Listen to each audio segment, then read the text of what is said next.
Welcome to another episode. I am glad to have you with me. We are in the very last episode of this little mini series. It's the last Wednesday of April. Congratulations, we've made it through.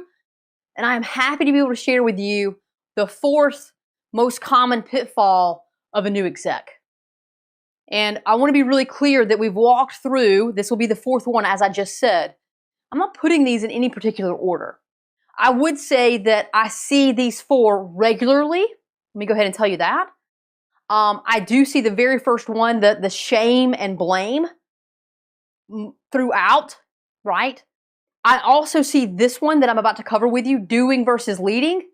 I see this one equally as common as I do see the blame and the shame, okay? Now, the middle two that we covered already, facts over people, and then really not owning your seat, right? You got to earn it before you speak. Those are all tied into this a little bit, but it's how they're expressed that's a little different across multiple women and industries and things of that nature. But the crux of these four common pitfalls are common. They're the same. They really are the four most common, but you may be experiencing one of them. You may have experienced all of them. You may have stepped into every single one of them. I will tell you that personally, I experienced each of these to some degree, and that is very common, all right? But I'm getting questions to say, well, of the four, Katrina, which one of these are the most common? Which one do you see all the time? You know, are you putting these in order as you represent each of these pitfalls, right? Was the first week the number one, and then the second week the number two most common? No, the answer is no. I see these four most commonly throughout women to some varying degree. Again, you may have one of them. You may have stepped into one of these pitfalls. You may experience all of them. You may have two, three. There's no guarantee, but these are common. And so I do see these in the bulk of the women that I work with across the board. Okay, at least one. So that's the answer to that. I do, again, see the first one, the blame and shame.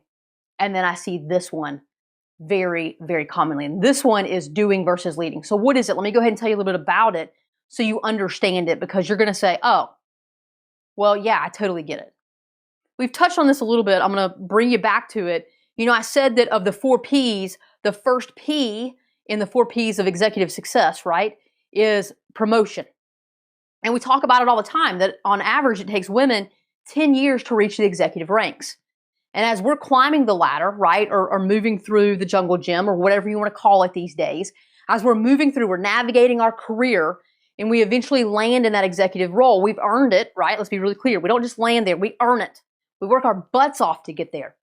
But over those 10 years, over the course of that time, we have to be doers, right? And we talked about that a lot in week 2, because we talked about the fact that we have to master facts. We have to understand how the business runs, because we are the doer. We're the fixer. We put our hands in, and we're the executor of the work. We oversee it. We start off being the hands-on doer, and then our hands come off of it a little bit and a little bit. We still have our fingertips on it, so we're still being the executor. We're still touching it. We still have to step in and help the functionality from time to time, and we're the doer of the work. When we step in and we become an executive, our hands are completely off of the flow at that point. We don't get to touch it anymore, because executives don't do that. Remember? Talked about this. People, relationships, that's our new commodity as an executive. Our focus is not on solving problems. Our focus is on finding opportunities to help the business grow, and finding opportunities to better serve the customer that the company itself serves, right? That's what we exist to do. And so we're focused a lot more on strategic thinking and influencing and really creating strategy. Those are the key things that we do as executives. That means we're leaders. We're thought leaders. We're people leaders. We're business leaders. We're leaders. We're not doers. Okay? But because we spent the prior 10 years, all of our career up until this point, doing, somehow having our hands in the process, at least our fingertips, it's very difficult to feel safe, right? Think about it. It's difficult to feel safe not doing, because it's our routine. It's what we know, and it's what we have been valued for doing. It's what we've been appreciated for doing. It's what got us where we are. is being the doer, being the executor. And so there's a little confusion in our brains. You're like, what? Hold on, is this a trick? I'm not supposed to do work anymore. I'm not supposed to actually put my hands in, right?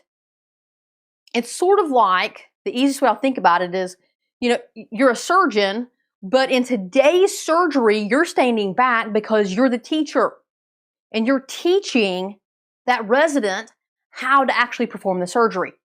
Can you do it? Absolutely. You could do that surgery with your eyes closed because you're an expert at it. But no longer is it your job to actually put your hands in the body and do the work. You're hands off and you're teaching and you're conveying information and you're influencing the next leader, right? That's what you're doing as an executive. But it can be very difficult to stand back and watch, especially if things aren't going well, right? And you're worried or you're fearful, or because you've always been valued for doing the work. That's what happens a lot. And that's why we step into this pitfall.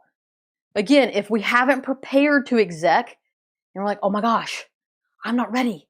What do I do? I've got to get ready. I've got to master more skills. Well, but I've got to be safe in this process. How am I safe? Well, let me master facts. Let me learn all the things I need to learn. Can't do that, right?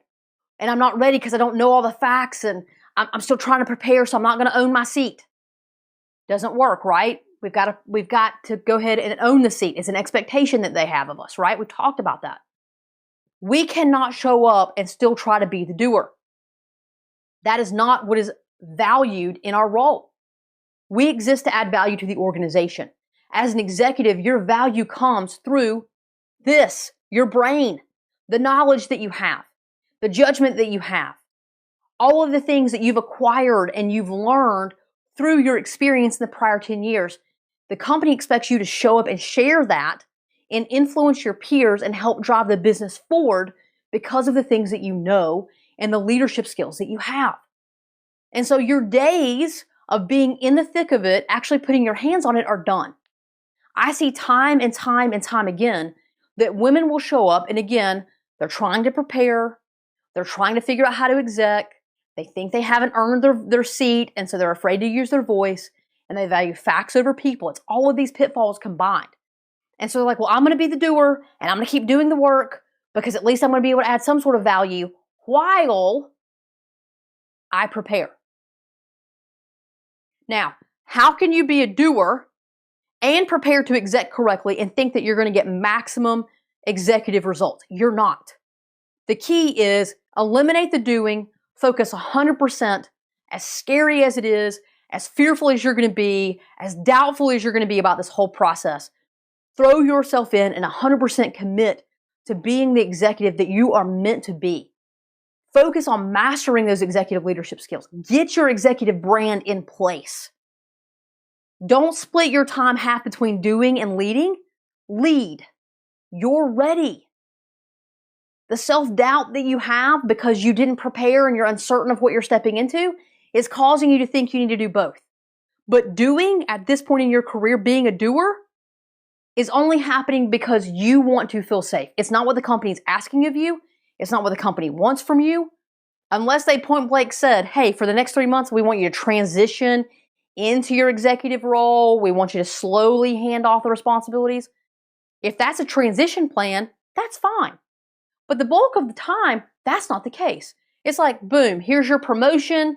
Here's your seat at the table. Go. Be an executive. Perform. And when that happens, you've got to stop thinking that it's safer for you to be a doer and recognize that you are expected to be a leader. And you must show up in that space. You must own your seat, use your voice, focus on relationships, focus on mastering the executive leadership strategies. Build your brand, okay? Not a professional brand. You already had one of those. It's time that you build your executive brand and step away from doing and step into leading. That's what you're called to do as an executive. If you try to do both, or if you focus primarily on doing, that's the pitfall that you've got to stay away from. It happens all the time because we confuse what we think is valuable and what makes us feel safe, and we convince ourselves that because doing got us here, it's still valuable for us to continue doing that, being the doer.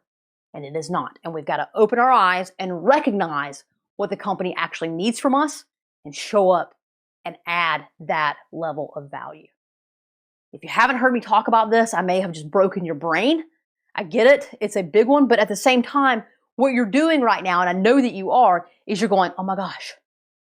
Oh, wow, right? It's like the brain explosion. Holy crap, this makes perfect sense. I totally get it. Now I understand why I'm working 90 hours a week and I'm trying to kill myself. I don't need to.